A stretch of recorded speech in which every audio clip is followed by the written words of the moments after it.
আসসালামু আলাইকুম দর্শক, যে যেখান থেকে ভিডিওটা করতেছেন, আসলে এমন এক ভাইয়ের সঙ্গে দেখা, তার দুটি পা নেই।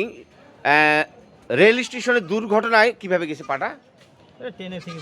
ট্রেনে ছিঁড়ে পড়েছে। তা বড় ভাই ট্রেনে ছিঁড়ে দুই পায়ে কেটে গেছে, কিন্তু সে বাদামের ব্যবসা করে খাচ্ছে, একটা গাড়ি তৈরি করেছে। কিন্তু তাকে বলেছিলাম যে ভাই কিছু সহযোগিতা করি, কিন্তু তার একটি কথা যে ভাই নবীর শিক্ষা করো না, ভিক্ষা মেহনত করে খাও। মানে সে কারো কাছে একটি টাকার সহযোগিতা নিতে চায় না, সে নিজের কর্মটা নিজেই করে খেতে চায়। আসলে আপনাকে যদি কেউ সহযোগিতা করে, আপনি নেবেন কি না? এরকম বাদাম বেশিই খাবেন, তবে এতেই আপনার শুকরিয়া।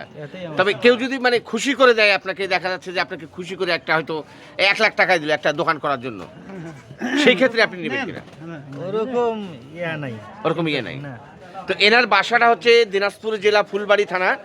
তো তার দু পা নাই, কিন্তু সে সড়ক দুর্ঘটনায় দু পা হারিয়েছে।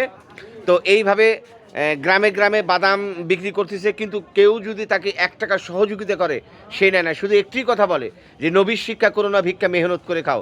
সে সারা জীবন কষ্ট করে পরিশ্রম করে মেহনত করে খেতে চায়, কারো কাছে 1 টাকা সহযোগিতা চায় না। ভাই ভালোবেসে কেউ দিলেও নেবেন না।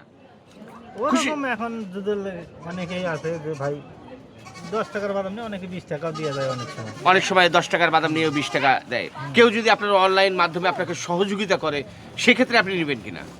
সেটা পরের সাবজেক্ট। এখন আমার যদি ভালো লাগে যদি 10 টাকা দেয়, আপনার বিকাশ নম্বর আছে? বিকাশ নম্বর না, নগদ নম্বর আছে? নগদ নম্বর আছে। আপনার নম্বরটা বলেন। ওটা এখন বিকাশ করা আছে না নগদ করা আছে খেয়াল নাই, কিন্তু বিকাশে আমার যত সম্ভব। আচ্ছা, নম্বরটা দিয়ে আমরা স্ক্রিনে বসাই দেবো, ঠিক আছে? যদি কেউ সহযোগিতা করে আপনি নেবেন তো ইনশাল্লাহ।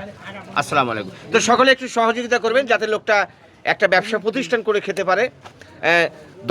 মানে যার যেমন সমর্থ একটু সহযোগিতা। আসসালামু আলাইকুম সকলকেই।